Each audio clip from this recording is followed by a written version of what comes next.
Hello everyone, my name is Frédéric Michard. I'm from Lausanne in Switzerland.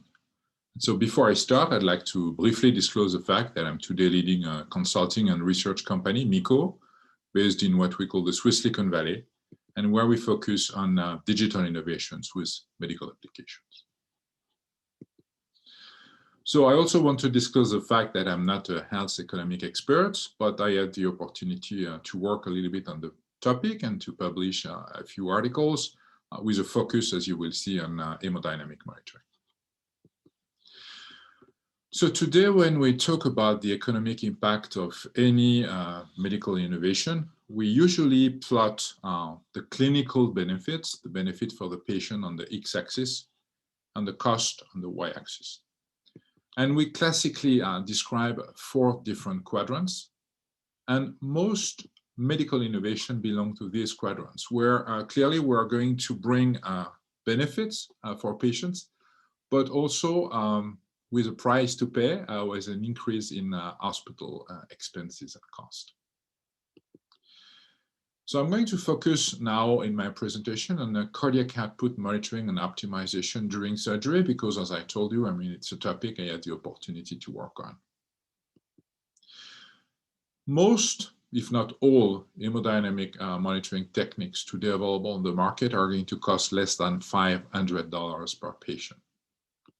And so if you have in mind ICU patients, it's, I would say, not a big deal from an economic standpoint. It's basically nothing as compared to the very high cost associated with any ICU stay. In the OR, it's a completely different story. I don't know in your region, but in Europe, the average cost of typical anesthesia is less than 100 euros. So if you start using hemodynamic monitoring techniques in this context, you can easily and quickly double, triple the average cost of anesthetic management. Having said that, it's very important to realize that post-operative complications are not exceptions, particularly after major surgeries, and they have a significant cost. And this is a summary, a table summarizing the largest studies published so far and looking at or trying to estimate the cost or the extra cost associated with post-operative complication. And you can see that on average, it's going to be around $17,000 or 15,000 euros per patient developing a complication. So of course, you may say some complications are not that expensive. A patient developing a urinary tract infection, for example, I fully agree, but you have to keep in mind this is an average estimation, and it includes as well patients who will develop anastomotic leak, for example, septic shock, will spend 1 more week in the ICU and 2 more weeks in the hospital. What we know as well from the medical literature is that cardiac output guided hemodynamic therapy during a major surgery is associated with a significant decrease in postoperative morbidity, or if you prefer, the proportion of patients who develop at least 1 postoperative complication. This average reduction, according to this meta-analysis published in the JAMA a few years ago, is around 23%. So it's very important to realize that clearly, if you start tomorrow to use or implement cardiac output monitoring techniques in your operating rooms, there is obviously an upfront investment your hospitals will have to make. On the other hand, it will probably be the opportunity also to save money because if you decrease postoperative complications or the proportion of patients who develop complication, it should be associated with significant savings. So the discussion is actually about the balance between the cost, but also the possible savings associated with an improvement in outcome. There are a few studies, prospective studies, suggesting that cardiac output monitoring during high-risk surgery is useful to save money. These are 2 studies done in the UK years ago, a limited number of patients. They were done with the Swan-Ganz catheter, the pulmonary artery catheter.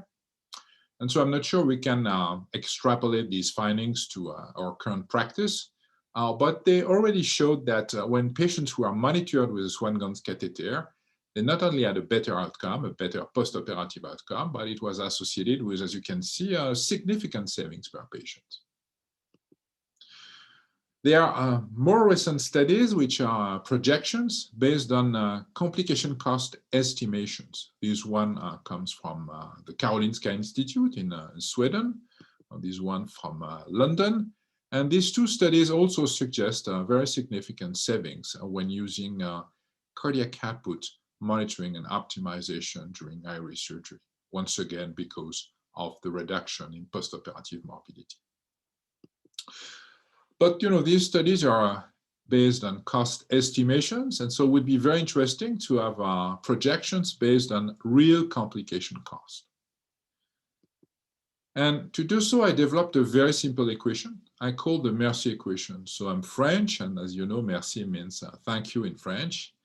And so in the Merci equation, the M stands for the morbidity rate, which, as I mentioned already, is the proportion of patients who develop at least one postoperative complication. ER is the expected reduction in complication. If you introduce a new strategy, it could be a monitoring strategy, for instance, cardiac output monitoring, in your hospital. C is the cost of complication, the average cost of complication, that is to say, the average cost difference between patients who develop a complications and patients who don't. And I, the I from the Merci equation, will give you an estimation of the investment which is possible to improve quality of care, to implement these new modalities or strategies at no cost. So let me share with you an example. It's going to be easier to understand. So I used this Merci equation in a few studies, including that one, which is a large study we did a few years ago with American colleagues. We use the Premier database, which is a very large database containing both clinical and economic information. And as you can see, we were able to analyze data from over 200,000 patients who had surgery in over 500 US hospitals. And that was a pretty well-balanced mix between academic and non-academic hospitals. We focused on major surgeries because we know that's where we can make a difference with cardiac output monitoring and optimization, according to the meta-analysis I shared with you a few minutes ago. So in this patient population, the morbidity rate was 37%, so pretty high, but as I told you, we were focusing on pretty major high-risk surgeries. And the average cost difference between patients with or without a complication was close to $12,000. Regarding the expected reduction, ER, for the Merci equation, we based our estimation on these meta-analysis published in the JAMA. And I told you already that on average, these meta-analysis showed that when implementing cardiac output monitoring and optimization, we can expect a decrease in postoperative morbidity of 23%. So if we use all these numbers in the Merci equation, we end up with a possible investment per patient of around $1,000. So what does it mean? It means that if the hospital has to pay, let's say, $300 for hemodynamic monitoring, for cardiac output monitoring, at the end, the hospital will save $1,000 minus $300, $700 per patient. So of course, I invite you to use the Merci equation in your own hospital, your own country, because the morbidity rates may be different. From the example I just shared with you, the cost as well of complications may be different, sometimes very different from one country to the other. And regarding the expected reduction, I used the JAMA meta-analysis published by peers to avoid any criticism and to remain pretty conservative, but be aware there are other meta-analyses focusing like that one on modern technologies like pulse contour techniques and calibrated pulse contour techniques, showing that you can actually expect a larger decrease in postoperative morbidity, 54% decrease in these meta-analyses we published a few years ago in the British Journal of Anesthesia. Having said that, the Merci equation is just a tool to project what could be the savings in your own institution. This is not a tool demonstrating that cardiac output monitoring and optimization is useful, is effective to decrease costs. So I'm sure you want to see some demonstrations or examples. And so this is the economic evaluation of the large optimized trial. You probably know the optimized trial. This is actually the largest randomized control trial published so far and investigating the impact of cardiac output monitoring and optimization during high-risk surgery. So the optimized trial was published at the JAMA, but this is the economic evaluation published a few years ago in perioperative medicine. And you see here a comparison of the cost on the left-hand side for patients who had a cardiac output monitoring system used by the anesthesiologist to guide fluid and hemodynamic therapy. And on the right-hand side, you have the group without the cardiac output monitoring system. And you can see that at the end of the day, treating patients with a cardiac output monitoring system was actually less expensive for the hospital than not using it. You see an average difference of 400 pounds. And 400 pounds, it's around $600. If you add the cost of the hemodynamic equipment, you are close to the $1,000 of possible investment we were predicting when using the Merci equation. So you see, it's pretty interesting. As I said in my introduction, most medical innovations are usually part of these quadrants. I have in mind robotic surgery. There are possibly benefits for some patients, but these robots are pretty expensive. Okay, that's where, once again, most medical innovations stand.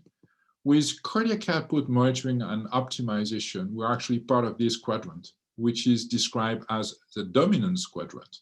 And honestly, we should not have any hesitation before implementing these tools, because it means we are going to give clinicians the opportunity to improve outcome and hospitals the opportunity to save money.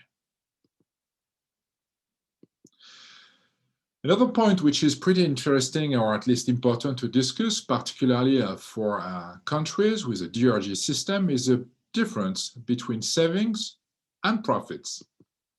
Clearly, when patients develop complications, the costs are higher, but the reimbursement are higher too, because with a smart DRG system, of course, the amount, the reimbursement level will not be the same if patients stay a long time in the hospital, if they develop complications, or if they don't.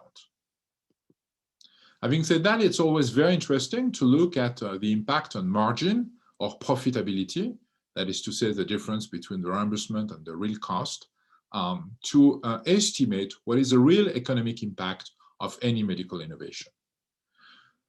As a matter of fact, there are a few studies already looking at this aspect or focusing on this aspect with regard to hemodynamic monitoring, cardiac output monitoring. This one comes from the US, and it shows, as I said already, that when patients develop complication, they are more expensive to treat. The costs are much higher.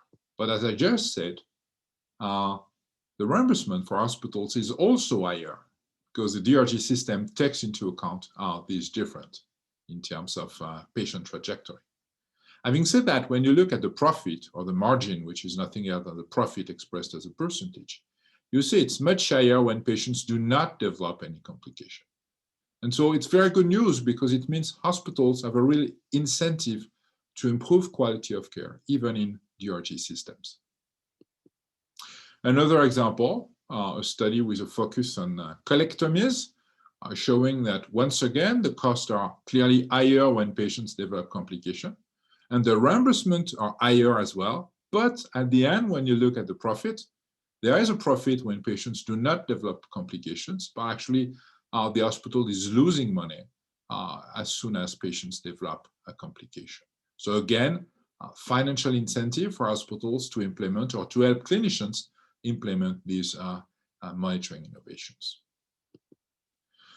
So in conclusion, I would say that assuming that cardiac output optimization decreases complication as suggested by meta-analysis, hospitals should be able to save more than they spend to give anesthesiologists the opportunity to use cardiac output monitoring systems.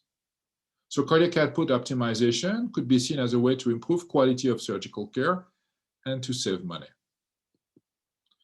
Something I did not even mention yet, when you decrease complication or the proportion of patients who develop complication, you very often decrease the average hospital length of stay, which is the opportunity for many hospitals to increase their surgical activity and then to increase their revenues and profits.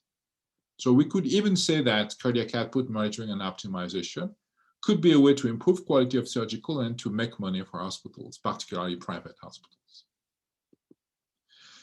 In conclusion, and this is here a message to my colleagues, my peers, clinicians, they should bear in mind that, of course, a cardiac output monitoring tool will never improve outcome by itself. It's what they do with the information provided by the tool.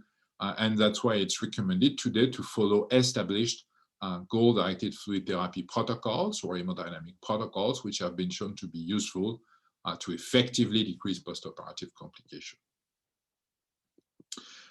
But once a clinical benefit exists, and you see or you saw it has been demonstrated for cardiac output optimization during major surgeries, the financial return on investment is actually pretty easy to estimate, particularly when using the Merci equation.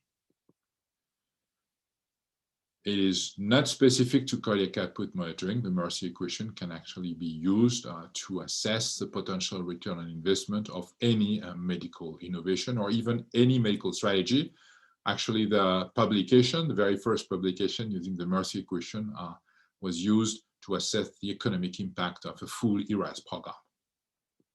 With that, I thank you very much for your attention.